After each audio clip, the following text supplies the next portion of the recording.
ഗൗരവത്തിൽ കവിത എഴുതാൻ തുടങ്ങിയത് ഇവിടെ കോളേജിൽ വന്ന ശേഷമാണ്. അതിന് പ്രധാനമായിട്ടുള്ള ഒരു കാരണക്കാരൻ കക്കാടാണ്. ഇവിടെ ഞാൻ കേരള കോളേജിൽ ആദ്യത്തെ വർഷം ചേർന്നപ്പോൾ കക്കാടുമായിട്ട് പരിചയപ്പെടാനിടയായി. അത് എങ്ങനെയാണെന്ന് വെച്ചാൽ കോളേജിൽ പ്രൊഫസർ ശങ്കരൻ നമ്പ്യാരുടെ ഉത്സാഹത്തിൽ ഒരു കയ്യെഴുത്ത് മാസിക, കുട്ടികളുടെ കയ്യെഴുത്ത് മാസിക നടത്തിയിരുന്നു. അപ്പോൾ അതിലേക്ക് രചനകൾ ക്ഷണിച്ചുകൊണ്ട് ഒരു ബോർഡ്, നോട്ടീസ് ബോർഡിൽ കണ്ടു. അപ്പം ഞാനൊരു സന്ധ്യാദീപം എന്നൊരു കവിത എഴുതിയിട്ടുണ്ടായിരുന്നു. അത് അങ്ങനെ മടിച്ച് അവിടെ കൊണ്ടു കൊടുത്തു. പിന്നെ ഈ കവിത കക്കാടായിരുന്നു എൻ്റെ ഒരു പ്രധാന നടത്തിപ്പുകാരുടെ എഡിറ്റർ എന്ന് തന്നെ പറയാം. അദ്ദേഹം കൊണ്ട് എന്നെ വിളിച്ചു. അദ്ദേഹം സീനിയർ BOL പഠിക്കുന്ന കാലത്ത്, 4th ഇയർ, ഞാൻ ഫസ്റ്റ് ഇയർ ചെന്ന് ചേർന്നത്. അങ്ങനെ വിളിച്ചു. അവിടെ കക്കാട് വിളിക്കണമെന്ന് പറഞ്ഞ ഒരാൾ, ആരെയും കക്കാട് എനിക്കൊന്നും അറിയില്ല. അവിടെ ചെന്നപ്പോൾ എന്താ, അതാണല്ലേ. അങ്ങനെ ഞങ്ങൾ തമ്മിൽ സൗഹൃദം ആദ്യം ഉണ്ടായി.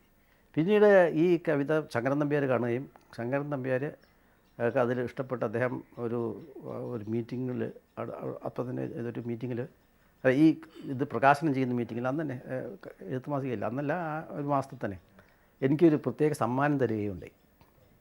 ആ സമ്മാനം ജിയുടെ ഓടക്കുഴൽ എന്ന പുസ്തകമായിരുന്നു. അപ്പോൾ ഇതൊക്കെ പക്ഷേ എനിക്ക് ഒരു ഉത്സാഹിപ്പിക്കാൻ കാരണമായിട്ടുണ്ടാവാം. വായനയും എഴുത്തും ഒരു തപസ്സാണ് ഈ കവിക്ക്. പുതിയ പുതിയ അറിവുകളിലും വെളിച്ചങ്ങളിലും ഇദ്ദേഹം കവിതയെ തേടുന്നു. ഇപ്പോൾ ബുദ്ധന്റെ ധർമ്മപദത്തിലൂടെയാണ് യാത്ര. മനസ്സും ചിന്തയുമെല്ലാം മഹാഗുരുവിന്റെ സന്നിധിയിലേക്ക് ചേർത്ത് വയ്ക്കുന്നു.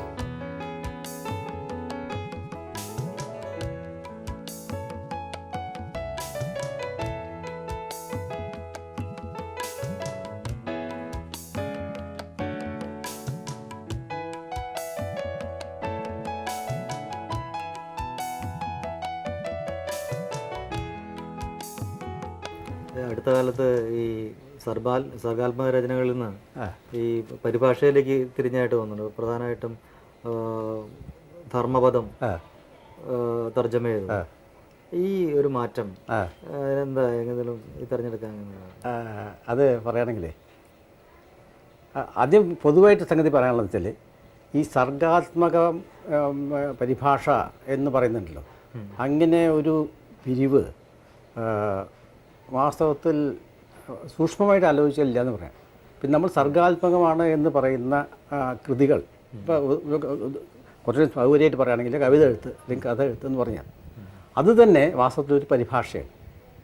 അതിനൊരു മൂലം വേറെ ഉണ്ട്.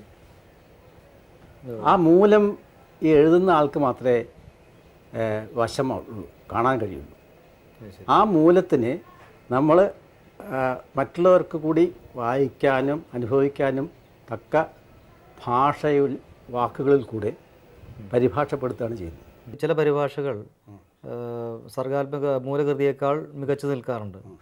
അതേസമയം ചില കൃതികൾ പരിഭാഷയേക്കാളും വളരെ മോശമായി പോകാറുണ്ട്. ഇത് ഈ സർഗാത്മകതയുടെ പ്രശ്നമാണെന്ന് എനിക്ക് തോന്നുന്നു, അല്ലേ? ഈ പരിഭാഷകൻ്റെ സർഗാത്മകതയുടെ പ്രശ്നമാണെന്ന് എനിക്ക് തോന്നുന്നു. അത് പറയുമ്പോൾ ഈ കാഴ്ചയുടെ ശക്തിയെപ്പറ്റി ഞാൻ പറഞ്ഞില്ല. എത്രത്തോളം സാധാരണമായിട്ട് കാണാൻ പറ്റുന്നു, എത്രത്തോളം ആഴത്തിൽ കാണാൻ പറ്റുന്നു, പരപ്പിൽ കാണാൻ പറ്റുന്നു എന്നുള്ള കാഴ്ചയുടെ വിവിധ തരങ്ങളെ അനുസരിച്ചാണ് ഇതുണ്ടാവുന്നത്. അപ്പോൾ ഈ മൂലകൃതിയിൽ തന്നെ ഇത്രയധികം കാഴ്ച പതിഞ്ഞിട്ടില്ലെങ്കിൽ പരിഭാഷയ്ക്കും ആ പരിമിതി ഉണ്ടാവും. രണ്ടാമത് ഈ റീക്രിയേറ്റ് ചെയ്യുന്ന, അതായത് തർജ്ജമ എന്ന് പറഞ്ഞാൽ ഒരു തരം റീക്രിയേഷൻ മാതിരിയാണ് ഉദ്ദേശിക്കുന്നത്. ആ റീക്രിയേറ്റ് ചെയ്യാൻ ഉപയോഗിക്കുന്ന എക്യുപ്മെൻറ്റ്, അതായത് പരിഭാഷകൻ, ആ പരിഭാഷകനും അതിൻ്റെ പ്രാപ്തി അനുസരിച്ച് അതിൻ്റെ ക്വാളിറ്റിക്ക് വ്യത്യാസം വരും. അപ്പോൾ എല്ലാ കൃതികളും, നമ്മൾ മൗലികമാണ് എന്ന് പറയുന്ന കൃതികളും വാസ്തവത്തിൽ അതിൻ്റെ വ്യാപ്തി, ഏറ്റവും വ്യാപ്തമായിട്ടുള്ള അർത്ഥത്തിൽ പരിഭാഷകളാണ്. പക്ഷെ നമ്മൾ മൂലകൃതി എന്ന് പറയുന്നത് ഒരു സാങ്കേതിക അർത്ഥത്തിലാണ് മൂലകൃതി എന്ന് പറയുന്നത്. പ്രത്യക്ഷമായിട്ടുള്ള